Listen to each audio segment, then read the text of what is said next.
What is up, guys? It is Wilbur TI here, coming at you with another video to the road to the iPhone 7. Now, we're about 5 days away. This video is coming up on Saturday. Wednesday, September 7th is that beautiful keynote. We get to see the unveiling of the iPhone 7. I can't wait to see this iPhone. So last video was just talking about all the rumors, talking about what this keynote was going to be featuring.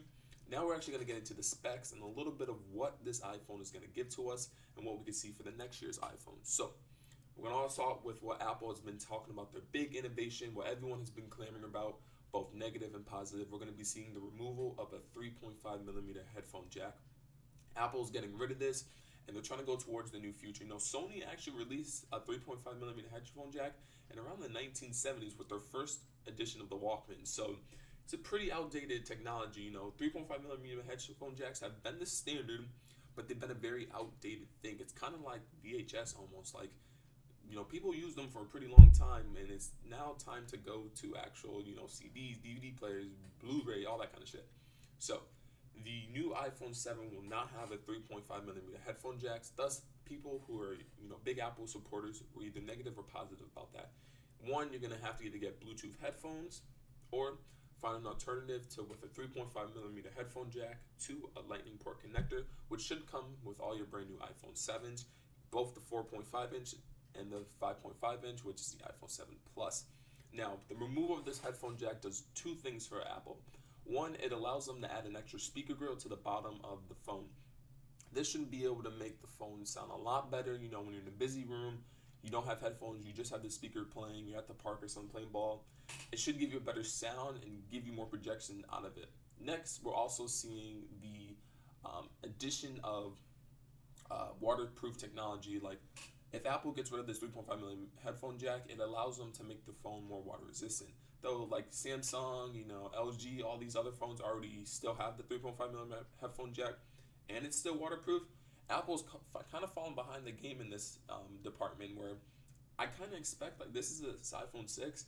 You know, 6S is a little bit more waterproof, but I expect the iPhone 7, like, I should be able to drop this motherfucker in the pool, pick it up, and still be able to use it, because that's the one problem about the iPhones. They're not really water resistant. This is something that Apple has fallen behind, and to be innovative and to even just to stay with the game and to keep iPhone users, you really need to stay with the technology. So we need to see a waterproof phone coming from Apple pretty soon. In the next year, hopefully. If not, you'll see a lot of decline in Apple. Next, we're going to be talking about that 3D touch home button. They're calling it an optic feedback button. So it's not an actual physical button where you press and there's like a manual response. What it is it uses optical feedback. So when you press it, you'll feel a vibration. Hold it down, you get your 3D touch, you know, use your fingerprint scanner, you know, all that kind of stuff. This is pretty cool, as like it once again shows that Apple's moving towards technology where they can make the phone waterproof. So this is something that I'm hoping to see. Hopefully, when the iPhone 7 is revealed, the first thing they say, not the 3.5mm headphone jack, but we got rid of that for waterproofing. I really need waterproof, because I've messed up a couple of phones because that they're not waterproof. Next, we're going to be talking about the antenna bands. This is just something for like a nice sleek looking addition. They took the antenna bands, instead of being on the back of the phone, they're now around the curved edges. It looks just a little bit more slender, and they also don't stand out too much. There is the camera bump that a lot of people have been talking about. This is an actual physical feature. It looks better than like the regular iPhones. Like, it blends well into the body, that metal body that the iPhones have, and I really like the way Apple has used this. So we can expect this for the iPhone 7. And then the same with the iPhone 7 Plus with the dual cameras on the back. There should be a nice, not flush, but a nice like flush into the body, even though it's going to be a little bit of a camera bump. Last but not least, we're going to be talking about the actual physical hardware inside this bad boy, an A10 processing chip. This chip, market leading industry. Right now, the 6S competes with the Note 7. So the iPhone 7 running iOS 10, running an A10, should be 10 times, no, I'm not going to go there, not 10 times faster, but it should be faster. One of the fastest moving smartphones, and just as also with the software working, it should be quick, responsive, just be a nice, clean user interface. So this was just a video talking about, you know, some of the features, some of the, you know, the actual physical features that we're going to be seeing on this new iPhone 7 and the 7 Plus. Make sure to like, comment, subscribe.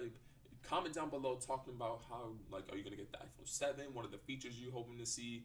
What are things that you don't want to see on the new phone? And, you know, next video, we're going to be talking about the iPhone 8. We don't know what it's going to be called yet, because it's going to be the 10th anniversary, and see what Apple iPod, I was going to say, see what Apple's going to do for that.